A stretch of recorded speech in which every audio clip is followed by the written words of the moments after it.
We're following breaking news just into our newsroom. The manhunt for one of the U.S. Marshal's 15 most wanted fugitives is over. He had ties to our region. Authorities say accused murderer Leroy Headley was found and arrested in Jamaica on Sunday.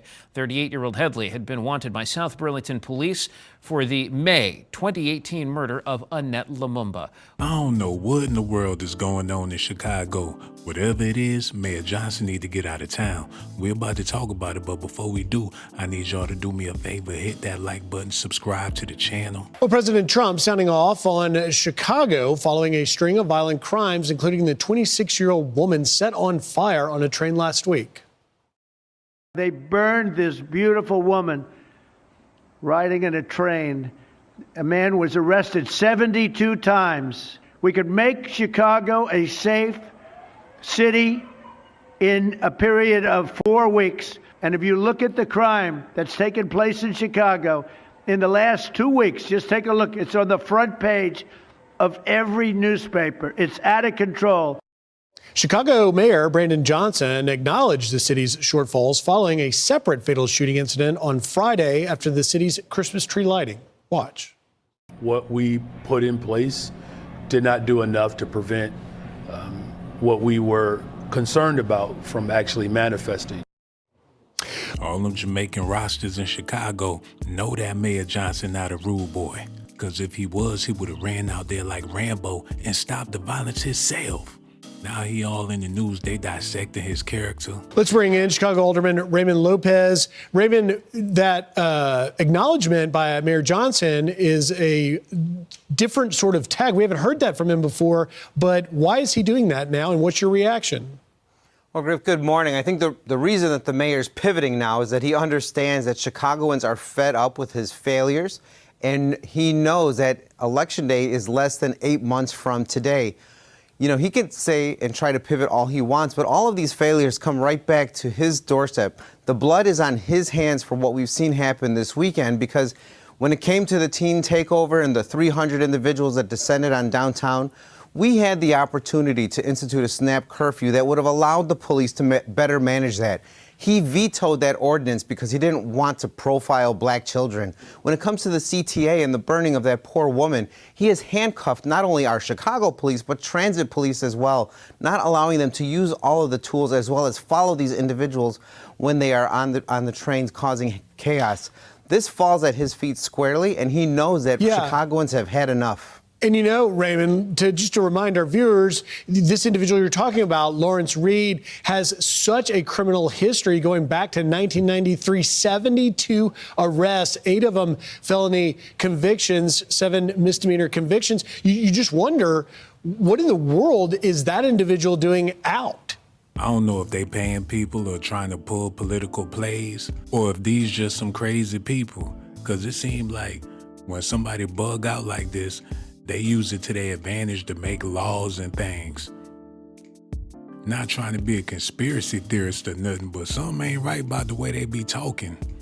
Well, this is the gruesome effect of liberal, socialist, quasi-communist policies here in the city of Chicago, where that revolving door of justice and sympathy were intertwined, allowing individuals out, thanks to people like Kim Foxx, thanks to the policies and politics of people like Brandon Johnson, and those of the allies of the governor, J.B. Pritzker, who created the SAFE-T Act, which is a misnomer.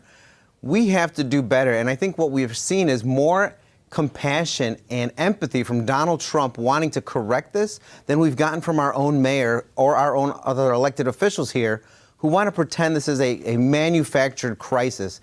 It is a manufactured crisis, a crisis they created by all of their bad policies and all of their criminal enablement that has gone on for the past 5 years. Well, and Raymond, it seems that President Trump is so compelled to get involved because of the violent crime in that great city. The year to date, you're looking at 385 murders, nearly 1,400 shootings, more than 5,000 robberies, ridiculous amount of felony theft. How does Mayor Johnson run in that election on this sort of record in his watch?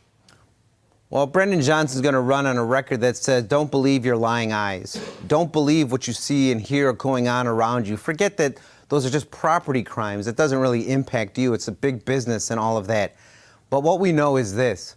When we had the chance to bring in the National Guard before, the mayor and the governor said, no, we don't need it. And we had 57 people shot, 9 people killed. I believe that was Labor Day weekend.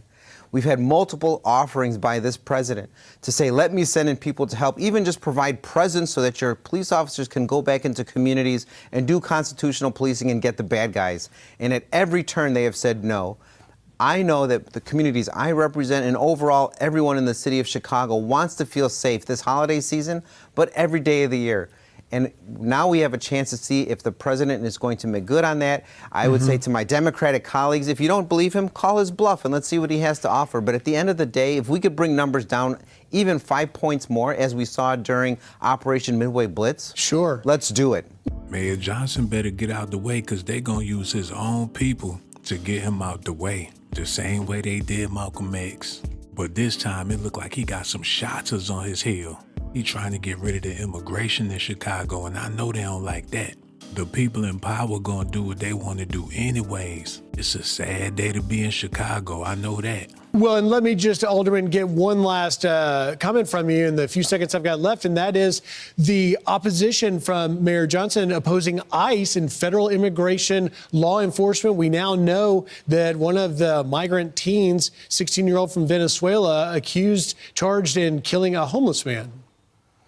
There were multiple teen Venezuelans that were involved in that. And what we have seen is the politicians here in the city of Chicago trying to create cover and sympathy for our quote-unquote new neighbors. But this is not what our welcoming city was meant to be. It was not meant to be something that protects criminals.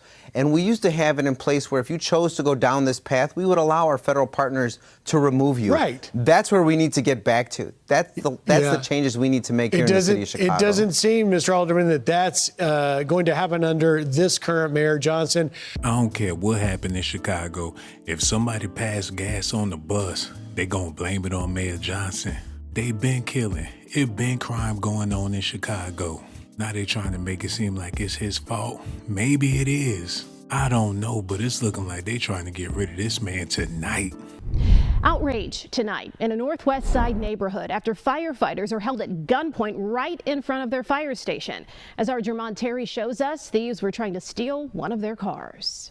On Thanksgiving morning, when many people were just gearing up to be with family, members of the Chicago Fire Department here at Engine 91 were simply waiting on a call. Instead, they found themselves calling Chicago police after armed robbers pointed weapons at them. This grainy image shows armed thieves pointing weapons as they surrounded a Dodge Charger parked right outside the Chicago Firehouse on Pulaski and Diversey. Glass still litters the curb where a window was broken. The sign out front clearly shows only vehicles displaying official fire department permits can park here. Around 7:30 Thanksgiving morning, firefighters looked out of the station window to see someone trying to steal one of their cars. First responders are meant to take care of the city. Anyone targeting them is just crazy in their mind. Chicago police say 3 people ran from out of the Chicago fire station to stop the break-in. And that's when all 3 were met by a group of armed thieves. For that to happen to people that are helping us when we're in need, that's really messed up. This just shows how low people's morals are. 45th Ward Alderman Jim Garner shared the picture. He also posted on social media that the firefighters were just starting their 24-hour shift when they were confronted by the masked thieves. Those in the neighborhood are troubled by first responders getting targeted. I mean, to hear that it's a firefighter says what, in your opinion? That nobody's safe. Thankfully, no one was injured, but the thieves remain on the run. In Avondale, Jermon Terry, CBS News, Chicago. All I can say is, I'm glad I ain't the mayor of Chicago. That's a whole lot of weight to be carrying. That's the worst city in America. And then not to mention, allegedly, he got some Shottas after him. He better off being the mayor of the Virgin Islands or somewhere, St. Kitts, the mayor of Antigua. He better get out of town, but where he gonna go, Cuba? They gonna be gunning for his head too. It ain't safe nowhere. For Mayor Johnson, I need y'all to pray for the brother. Let me know what y'all think about this in the comment section. And one more thing before I go. Subscribe to my channel if that's what you want. But if